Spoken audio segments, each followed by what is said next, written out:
Olá pessoal, tudo bem? Eu sou Carlos Alberto, você está no canal Estante e Prateleiras, seja bem-vindo. Peço a você, antes de começar a nossa resenha, eu peço a você que dê um like, que assista até o final, você vai gostar deste livro que nós vamos trabalhar. O livro de hoje é A Escrava Isaura, de Bernardo Guimarães. Então, vamos ao trabalho. O nosso autor era filho de João Joaquim da Silva Guimarães e Dona Constança Beatriz de Oliveira Guimarães. Com 22 anos mudou-se para São Paulo e lá ele ingressou no curso de Direito. Formou-se em 1851 e logo que se formou ele assumiu o cargo de juiz municipal em Catalão, Goiás. Em 1858 ele se muda para o Rio de Janeiro, onde ele trabalha como jornalista e crítico literário no jornal Atualidades. Em 66 ele foi nomeado professor de retórica e de poética no Liceu de Ouro Preto, também Minas Gerais. O nosso autor faleceu em Ouro Preto no dia 10 de março de 1884. A sua literatura era muito rica, porque ele foi poeta, foi contista, romancista, foi professor de francês, latim, retórica e poética. A Escrava Isaura é um livro em que nós podemos encontrar um comendador Almeida, tem o Leôncio, filho do comendador, tem a Malvina, a Juliana, o seu Miguel, além da protagonista, claro, a Isaura. Aparece ainda o Dr. Geraldo, o Dr. Álvaro, o Henrique. O Henrique é irmão da Malvina. E o Martinho. Martinho é um homem cruel, um caçador de recompensas. Esses são os personagens. Quanto ao foco, o foco narrativo, a gente pode dizer que o romance é escrito em terceira pessoa. O romance acontece no Rio de Janeiro, onde tem uma fazenda, e uma parte é em Recife, 1875, por aí.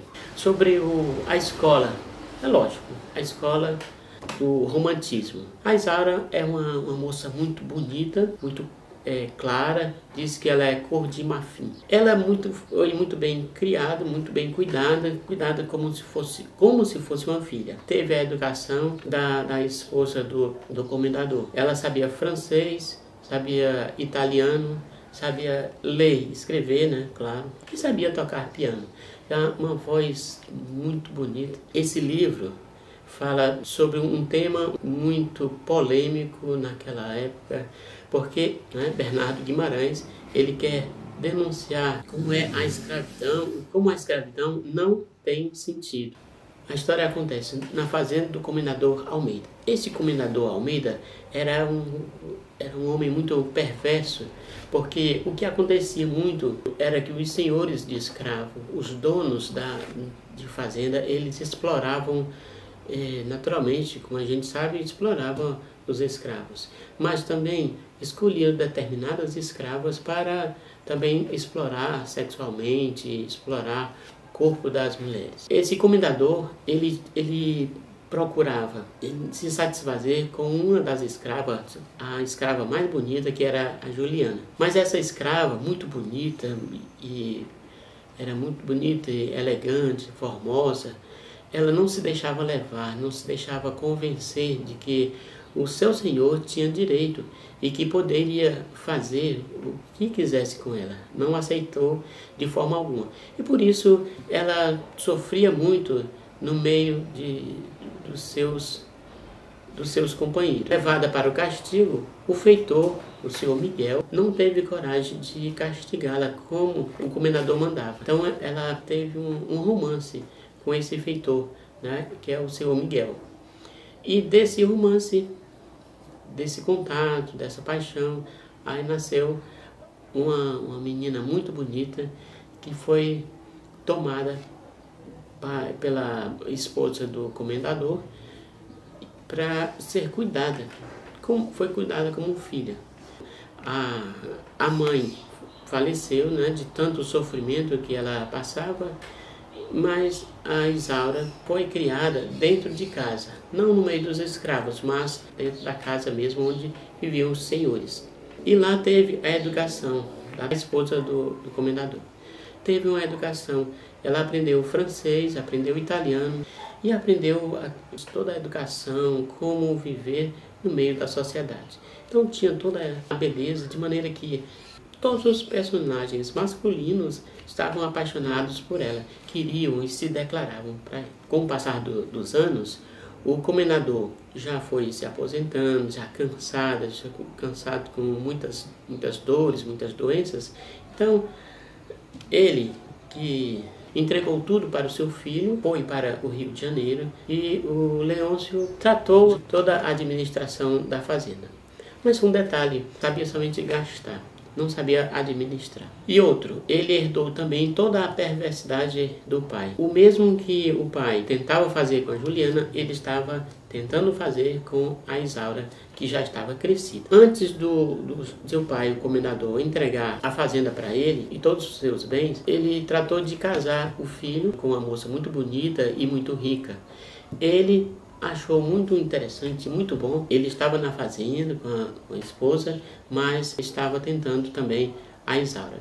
A Isaura sempre dizia não. Até que a Malvina lembrou para o Leôncio que devia se livrar da Isaura. Não queria mais a Isaura. E então ela disse, ou Isaura ou eu.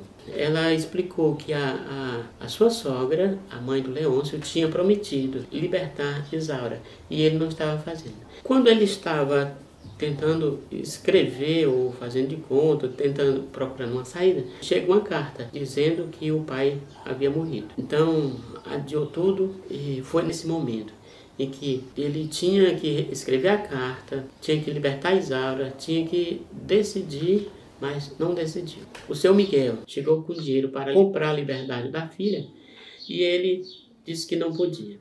Então foi levada para o meio das outras escravas, né? A Isaura ficou com as outras escravas até passar o tempo e ele pensar mais.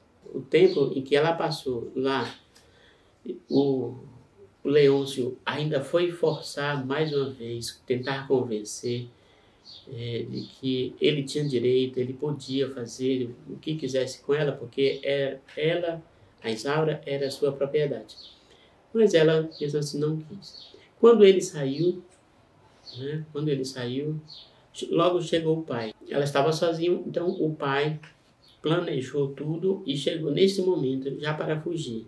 Eles fugiram, então, nesse tempo. Fugiram.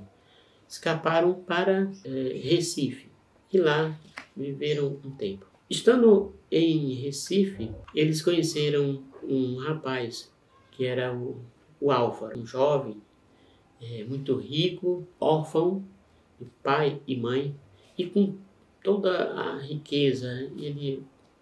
Ele andava em festas, mas não se apaixonava por ninguém.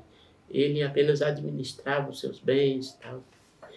E conheceu a Isaura. O Álvaro, mesmo sem saber de onde era, mas se apaixonou pela uma jovem muito bonita e convidou para um baile, uma festa. Nesse baile, ela tocou piano, ela falou, conversou com as pessoas, mesmo tendo consciência de que era uma escrava, que não tinha direito. Ela dizia, não tinha direito. Mas acontece que o pai estava convencido e falou com ela que podia participar de uma festa, porque ninguém conhecia ali. O Leôncio, como ele estava doido, já estava muito louco por Isaura e fazia de tudo, era capaz de perder todos os seus bens por causa dela.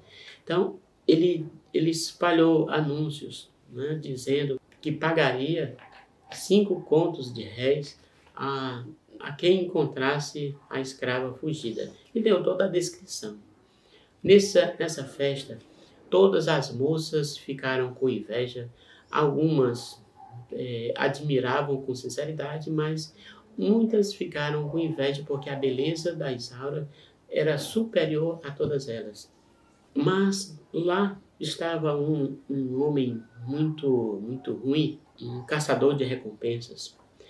quando ele observou que tinha a descrição, uma jovem muito bonita, com sinal, tal, e que estava com um senhor português, que dizia que era pai dela, pronto, ele foi no lugar certo. E lá ele obrigou que ela se entregasse e tal, mas o Álvaro ainda adiantou, deixou para depois, que não podia levar e tal. Passado um tempo, novamente Martinho, o caçador de recompensa, foi à casa onde morava a Isaura e lá ainda estava o Álvaro conversando.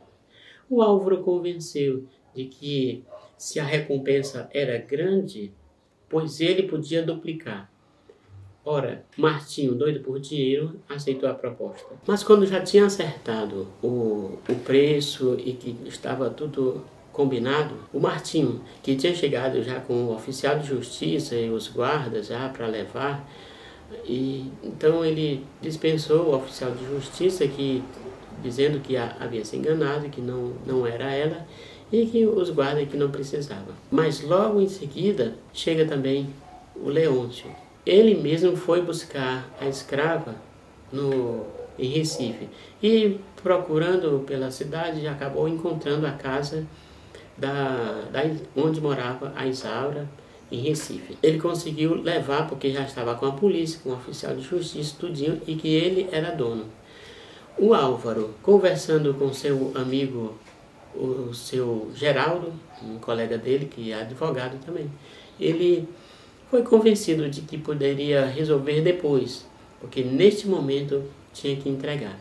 Então foi a Isaura e os dois foram, né? A Isaura e o pai, o seu Miguel, foram com o senhor de escravo.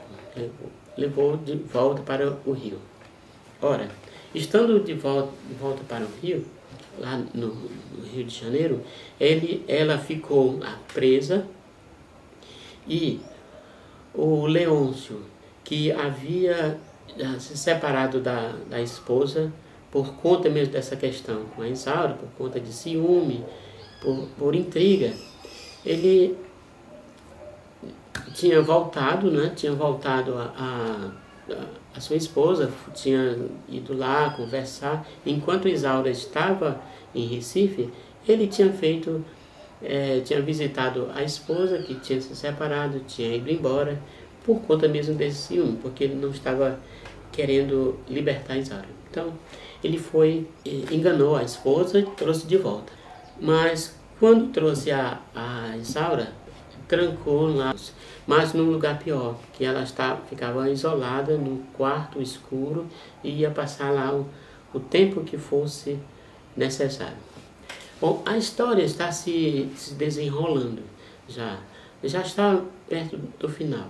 Este livro eu li com muita atenção, porque o autor tem uns detalhes nesse livro. Eu vou ler aqui um trecho em que mostra logo a opressão.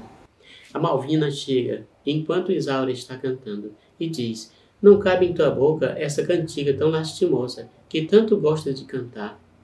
"Não quero," continuou com tom de branda repreensão. Observe.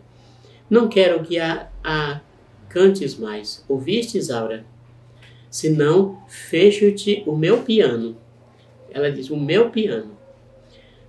E fala como se fosse com uma criança, porque era escrava. "Mas, senhora," diz a Isaura, "mas, senhora, apesar de tudo isso, que sou eu mais do que uma simples escrava, essa educação que me deram, essa beleza que tanto me gabam, de que me servem? São trastes de luxo colocados na senzala do africano. A senzala nem por isso deixa de ser o que é, uma senzala." Então a Malvina diz: "Queixas-te da tua sorte, Isaura?" "Eu não, senhora. Não tenho motivo. O que quero dizer com isto é que, apesar de todos esses dotes e vantagens que me atribuem, sei conhecer o meu lugar. Eu sou uma escrava." Então, esse trecho mostra como a Malvina, muito embora tratasse bem a Isaura, ela estava sempre mostrando que ela que era uma senhora, a senhora da escrava, né? O Henrique é irmão de Malvina.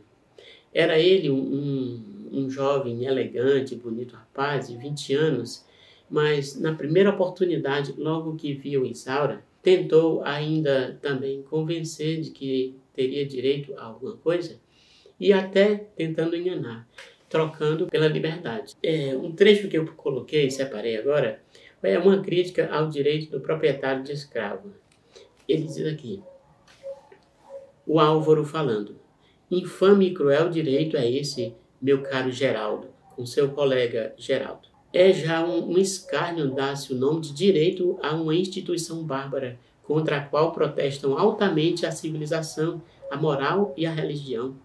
Porém, tolerar a sociedade que o senhor tirano e brutal, levado por motivos infames e vergonhosos, tem o direito a torturar uma frágil e inocente criatura, só porque teve a desdita de nascer escrava, é o requinte da celaridez e da abominação. O seu amigo Geraldo, que é advogado, ele fala, não é tanto assim, meu caro Álvaro.